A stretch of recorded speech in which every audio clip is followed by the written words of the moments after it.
اعوذ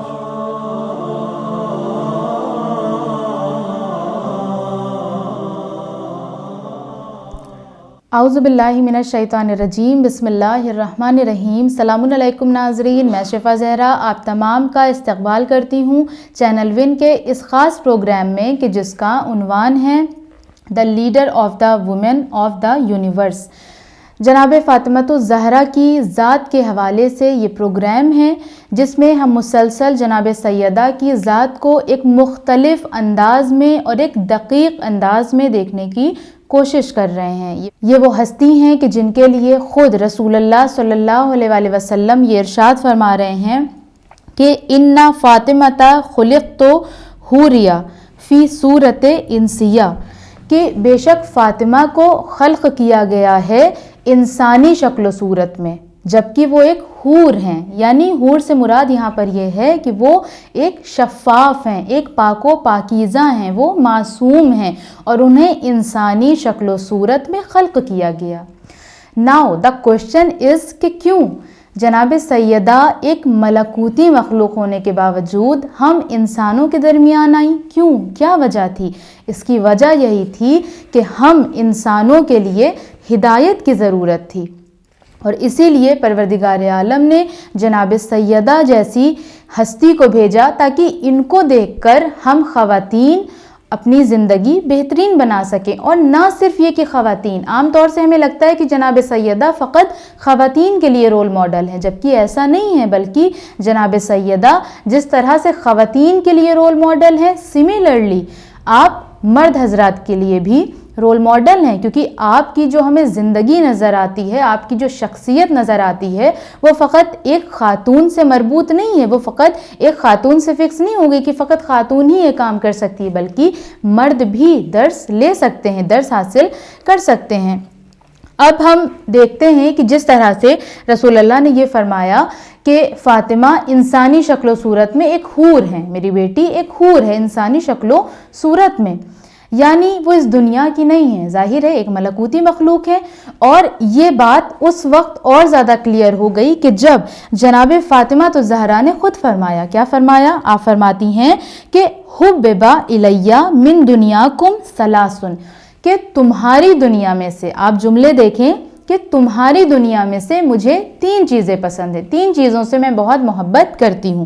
پہلا تلاوت کتاب اللہ، دوسرا والنظر فی وجہ رسول اللہ، اینڈ تیسرا والانفاق فی سبیل اللہ۔ جناب فاطمہ زہرا فرماتی ہیں کہ وہ تین چیزیں یہ ہیں، پہلا یہ کہ قرآن مجید کی تلاوت کرنا، دوسرا رسول اللہ کے چہرہ مبارکہ کی زیارت کرنا، اور تیسرا یہ کہ اللہ کی راہ میں انفاق کرنا، چیریٹی کرنا۔ اس حدیث کو آئیے پھر سے انالائز کرتے ہیں۔ جناب سیدہ نے کیا فرمایا کہ تمہاری دنیا میں سے مجھے تین چیزیں پسند ہیں۔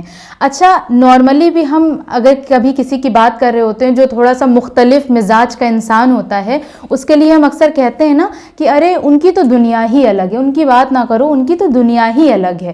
تو واقعاً یہ بات یہاں اپلائی ہوتی ہے اصل میں کہ واقعاً جناب فاطمۃ الزہرا کی دنیا الگ ہے۔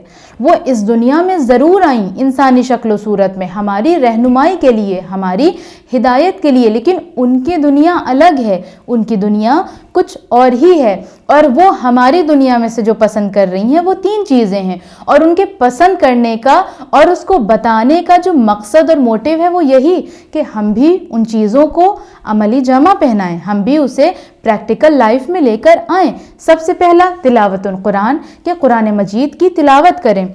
یوزلی یہی ہوتا ہے کہ ہمارے گھروں میں قرآن مجید ایک الماری پر رکھا ہوتا ہے، جب ہمیں شادی کرنی ہے کسی کی ہم نے نکال لیا، یا بہت ہے رمضان میں نکل آتا ہے، لیکن اس کے علاوہ ہم قرآن میں غور و فکر نہیں کرتے ہیں۔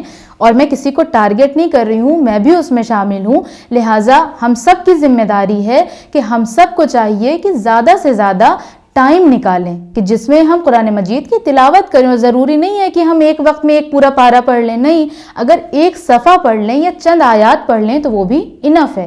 یا چہرہ رسول کی زیارت کرنا، یہ تو ہمارے بس میں نہیں ہے کیونکہ جناب سیدہ کے سامنے وہ شخصیت موجود تھی، جناب سیدہ اس کا دیدار کرتی تھی۔ اب چونکہ ہمارے سامنے نہیں ہے تو اب ہمارے پاس کیا آپشن ہے؟ ہمارے پاس یہ آپشن ہے کہ اگر ہماری اتنی کیپیسٹی ہے، ہم اتنے فائنینشیل اسٹرانگ ہیں، تو ہم مدینہ چلے جائیں، جا کے روضہ رسول کی زیارت کریں۔ اگر اتنی کیپیسٹی نہیں ہے ہماری، ہم فائنینشلی ابھی اتنا اسٹرانگ نہیں ہوئے ہیں، تب تک ہم رسول اللہ کی سیرت کو پڑھیں، رسول اللہ کی سیرت پر چلنے کی کوشش کریں۔ یہ بھی ایک طرح سے ہمیں یہ فروٹ دے گا، یہ فروٹفل اس طرح سے ثابت ہوگا کہ کل روز محشر میں ہم رسول کے چہرے کی انشاءاللہ زیارت کریں گے۔ اور تھرڈ پوائنٹ جو کہ بہت امپورٹنٹ ہے، والانفاق فی سبیل اللہ، کہ انفاق کرنا اللہ کی راہ میں۔ اور یہ جو پوائنٹ ہے یہ اسپیشلی ان لوگوں کے لیے اور اسپیشلی ان ویمن کے لیے بھی بہت امپورٹنٹ ہے کہ جو ارن کرتی ہیں، جو فائنینشلی انڈیپینڈنٹ ہیں، جو خود کماتی ہیں، ان کے پاس خود کی کمائی ہے، ان کو چاہیے کہ اپنی ضرورت کو پورے کرنے کے علاوہ بھی اگر تھوڑا سا بھی کچھ راہ خدا میں انفاق کر دیں یا کسی چیز کو وقف کر دیں تو یہ بہت زیادہ فروٹفل ہمارے لیے ثابت ہوگا، ہماری آنے والی اس دنیا کے لیے۔ آپ دیکھیں جناب سیدہ سے درس لیں کہ جناب سیدہ خدا کی راہ میں اتنا زیادہ انفاق کرتی تھی، اس طرح سے چیریٹی کرتی تھی، جبکہ آپ خود مشکل حالات میں زندگی گزار رہی تھی، آپ کوئی فائنینشلی اسٹرانگ نہیں تھی، لیکن پھر بھی آپ کے بس میں جو کچھ بھی ہو سکتا تھا آپ اس کو عطا کرتی تھی۔ کبھی ایسا نہیں ہوا کہ کوئی سائل آ جائے اور آپ کے در سے خالی چلا جائے۔ حتیٰ کہ جب امام حسن اور امام حسین بیمار ہوئے ہیں اور پورے گھر والوں نے روزہ رکھا اور جب افطار کا ٹائم آیا، اور یہ پورا واقعہ آپ کو معلوم ہے، مجھے بس ایک گلمپس دینا ہے کہ جب افطار کا وقت آیا، تینوں دن ایسا ہی ہوا کہ جب بھی افطار کا وقت آتا کوئی سائل آ جاتا اور یہ پوری فیملی اپنی اپنی روٹیاں اٹھا کر دے دیتے۔ تو یہ بھی ایک طرح کا انفاق تھا، اور خود پانی سے روزہ افطار کر لیتے۔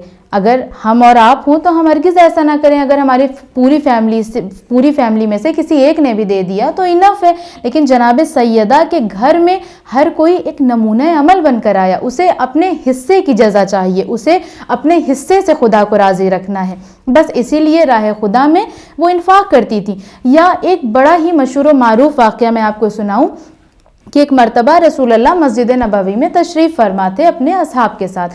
ایک شخص آیا جس نے آ کر کہا کہ یا رسول اللہ میں بہت بھوکا ہوں، میرے پاس لباس بھی نہیں ہے، مجھے کچھ عطا کریں۔ رسول اللہ نے جناب بلال سے فرمایا کہ بلال اس کو فاطمہ کے در پر لے کر جاؤ۔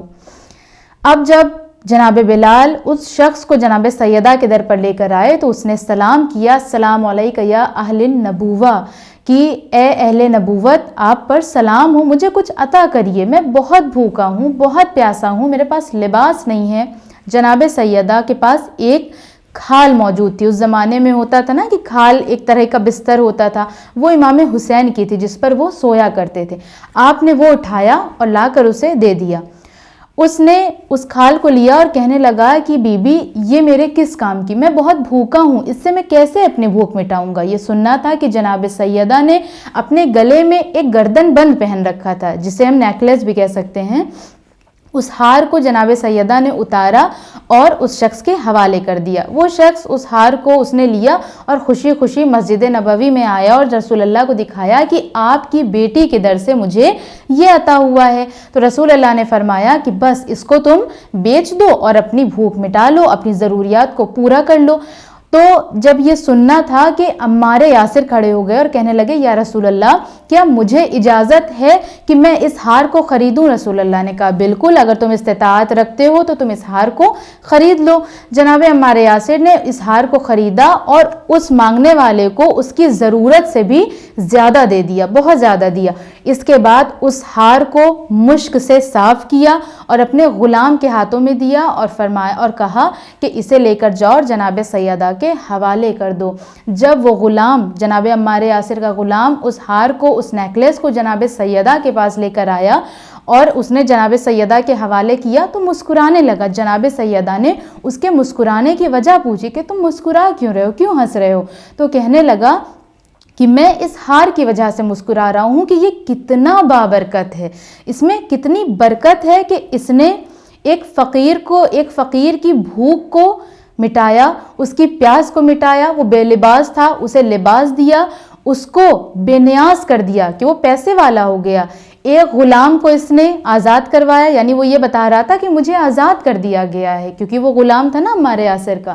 اس نے کہا کہ اس نے ایک غلام کو آزاد کیا اور اتنے سارے کارنامے انجام دینے کے بعد یہ واپس اپنے مالک کی طرف لوٹ آیا۔ تو آپ تصور کریں کنیزان زہرا، ناظرین محترم، کہ جناب سیدہ کے گلے میں پڑا ہوا جب ایک ہار اتنا بابرکت ہو سکتا ہے تو پھر وہ ذات جناب سیدہ کی کتنی بابرکت ہوگی۔